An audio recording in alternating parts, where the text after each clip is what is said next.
Día martes, es bueno tener a nuestro médico de cabecera con nosotros y es bueno siempre tener algunos buenos médicos cerca, que no los necesitemos, pero hay que tenerlos siempre y bueno, tratar de que nos ayuden a mejorar nuestra calidad de salud y a cuidarla. Le cuento que ayer me decía que hay una revista que yo no conozco, se llama Lancet, que es la más seria en medicina. Analiza un estudio que demostró que 10 afecciones neurológicas que comprometen al 40% de la población mundial. ¿Cuáles serán esas 10 afecciones neurológicas que afectan, ¿sí?, al 40% de la población mundial? Quien nos puede contar, sin duda, es el doctor Alfredo Firsen. Del doctor, ¿cómo le va? Buen día. Bueno, buenos días. Quiero aclarar que buen médico no es solamente aquel que no le pega al paciente, ¿no? Tiene Claro. otras características. No, es Para aquel que definir, seguramente le dice al paciente, no hay otra, vaya por esto, aunque no sea lindo. tal cual. A ver, realmente la publicación de Lancet es una revista, el que publican en The Lancet realmente es top top. Fue creada en el año 1823 por un inglés, un boticario, cirujano y a veces hasta boxeador, que así daba datos estadísticos de Whitley, de apellido, estadísticos de lo que pasaba en los hospitales en Londres. Pero la magnitud, el crecimiento de esta revista fue notable y realmente las publicaciones son de mucha seriedad. Ahí para entrar a publicar algo en esa revista hay que transpirar mucho. Ujú. Bueno, y realmente en todas estas charlas que venimos dando, yo puse énfasis en que las afecciones neurológicas son cuantitativamente importantes y cualitativamente importantes, que en los años 90 en Estados Unidos de alguna manera se detectó una cifra económica que era enorme, el gasto que generaba un individuo autoválido que trabajaba, que mantenía una familia, que estaba perfectamente bien, y de repente por una afección neurológica, una ACV, una epilepsia, etcétera, etcétera, pasaba de dejar de ser autoválido a ser dependiente, generando un gasto fenomenal, más todo el sufrimiento personal y familiar. Pero entonces era la presencia de Bush padre, cuando decretó la década del cerebro. Y realmente hicieron una inversión billonaria en dólares para entender bien estas enfermedades. Y realmente que fue un avance fenomenal. Eso, yo creo que la neurología o la neurociencia, hoy tenemos que hablar de neurociencia involucrando a la psicopatología también, ha avanzado muchísimo en el conocimiento de las enfermedades y también en la ayuda, en la forma de solucionar. Gran cantidad de enfermedades, en realidad curar se cura poco, pero se puede ayudar mucho, se puede prevenir mucho, y a esto apunta. Estos datos que yo voy a señalar aparentemente son catastróficos, porque son cifras, inclusive me las anoté porque es difícil retenerlas. Pero el impacto es muy grande, pero digamos, ya voy a exponer un poco la charla. Es abrumador el número, pero también es abrumador la solución, o sea, el número de reducción en función de tomar todas las medidas adecuadas de estas afecciones, el impacto de estas afecciones. Ujú. Las 10 grandes afecciones que están descritas en esta publicación, que se inició en el 2021 en Estados Unidos, y que es un trabajo estadístico, no mide más que datos fríos de afecciones, no mide gravedad, no mide intensidad. Entonces, acá está involucrado desde el grado menor al grado mayor. Por eso, uno cuando da hace un comentario a un público que no es necesariamente médico, puede generar hasta una especie de temor. Pero en realidad esto es un dato frío estadístico y después vamos a dar la buena noticia. El ACV, de repente, está a la cabeza, el ACV es el accidente cerebrovascular, que ya varias veces dije que no es un accidente que se caiga un piano o una maceta cuando va caminando por la calle, pero el ACV tiene factores de exponentes que si en la medida en que uno los puede manejar y prevenir, uno puede detener los efectos de esta afección. Con 150 millones de individuos afectados en el mundo, un número importante. Esto es como en un corte en este momento. La encefalopatía neonatal, 58 millones punto 6 de personas.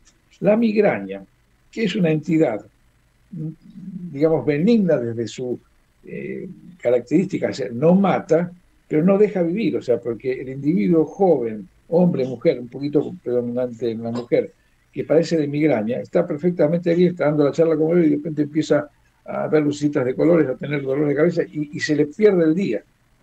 Arruina el trabajo, arruina su felicidad, arruina todo. O sea que la calidad de vida del paciente migrañoso, librado a su suerte, realmente es muy difícil. Y permanentemente están en una reunión, están haciendo lo mejor y pum, de repente desaparece y no la pasa bien.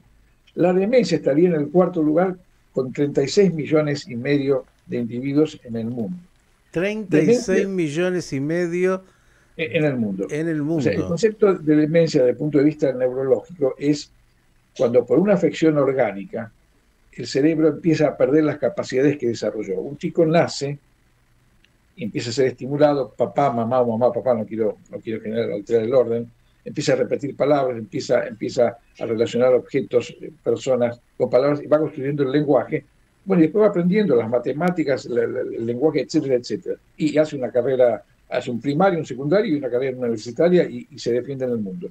Todo eso lo aprendió por esa capacidad que tiene el cerebro, esa plasticidad neural de aprender. El chico es una esponja de aprendizaje. Bueno, y cuanto más se introduce en esa gran computadora que es el cerebro, conocimientos e información, bueno, más se tarda se disimula mucho más tarde una afectación. Pero cuando hay una afección orgánica que empieza a dañar neuronas, esas capacidades, la memoria, el lenguaje, el juicio, etcétera, etcétera, se empieza a perder. Y el concepto de demencia es que cuando dos o más de las funciones corticales superiores se han perdido, el individuo está en un proceso de demencia, donde su capacidad creativa y organizativa y de memoria y de lenguaje se han empezado a reducir. Pero hay grados y grados, o sea, un grado máximo y un grado mínimo. Por eso eso lo señalo. Pero el número es apabullante. Y todo esto tiene que ver también con el crecimiento. O sea, antes el individuo de 45 o 50 años ya era un anciano, consolidado. Ahora se ha llegado a 85, 88 años de promedio de vida. Por lo tanto, el aumento en la edad y el aumento de la población hace que todas estas afecciones empiecen a aparecer y predominen.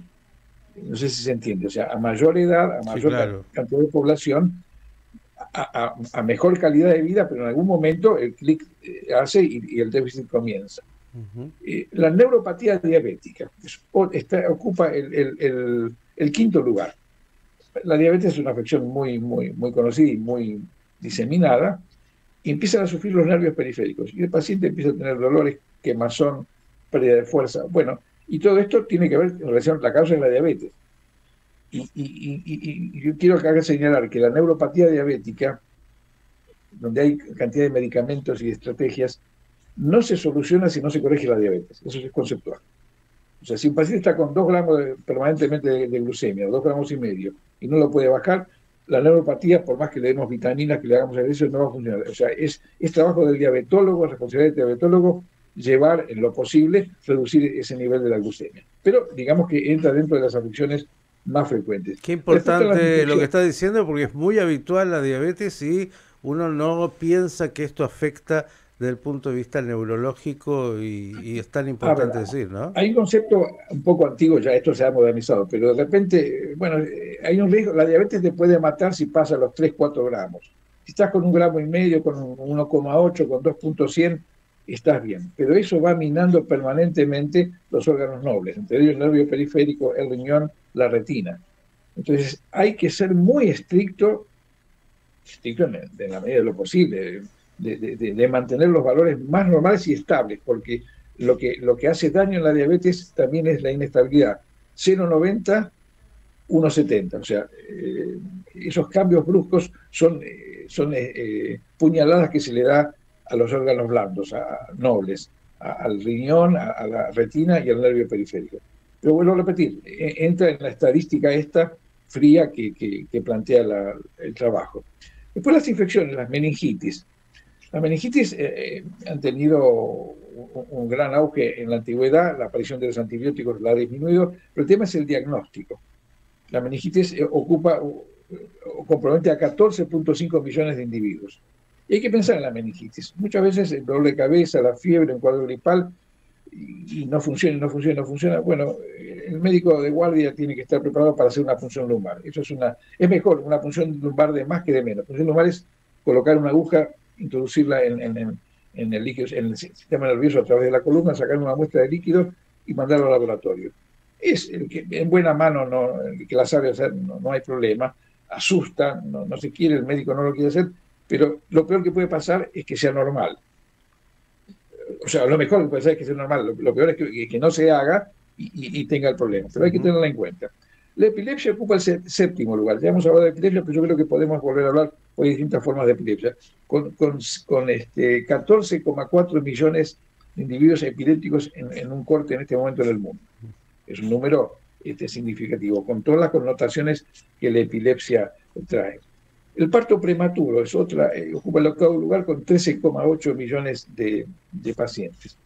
Y después está los cuadros de tipo neuropsiquiátrico del espectro autista, que también es un día tendríamos que tratarlo porque a veces hay un sobrediagnóstico, pero de todas maneras lo que está planteado en este momento es que 11,5 millones de individuos están cursando algo parecido a lo que se llama el espectro autista. No el autismo puro, sino una variedad de cuadros que son familiares.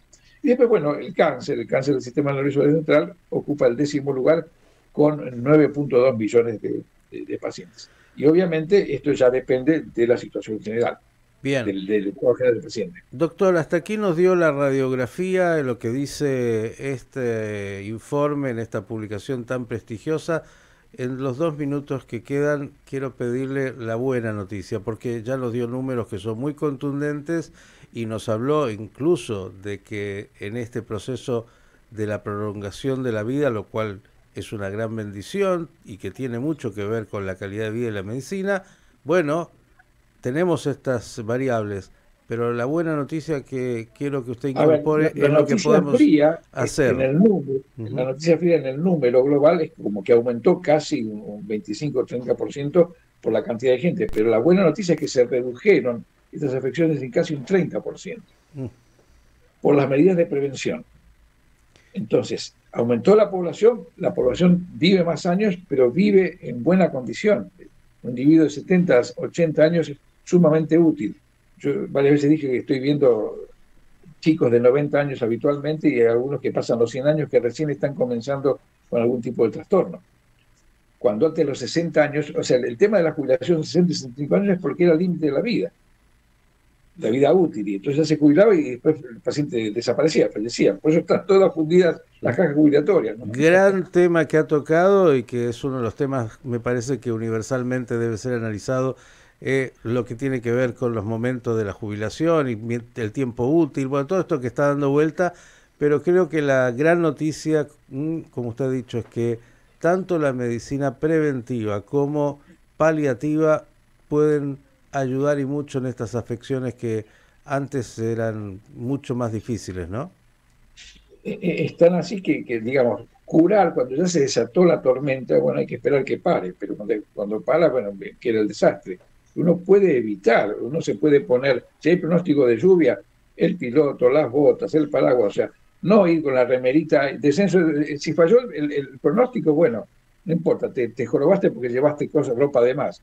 Pero si hiciste caso, hiciste los deberes, te bajó la temperatura, te agarró una gran tormenta y vos te cubriste. Ese sería un poco el ejemplo. Para eso, señores, tener un médico de cabecera. Le voy a contar una intimidad. Anoche le pedía acá al doctor que me hiciera unas recetas para ver si puedo llevar el piloto y el paraguas antes de que llueva. Un gran abrazo y como siempre el agradecimiento.